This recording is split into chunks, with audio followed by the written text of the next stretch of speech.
سفارش جوجه، یه سیخ جوجه با برنج ایرانی. آقای بخشایش زحمت پختش رو میکشن، کبابپز تابشی.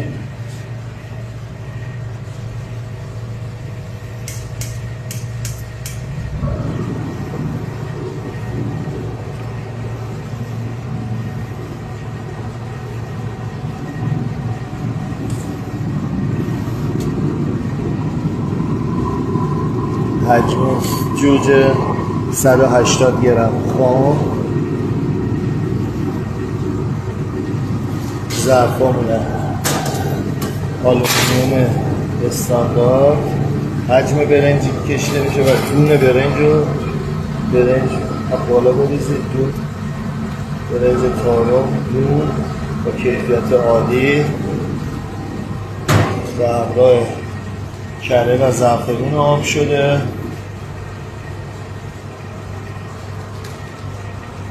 میز کار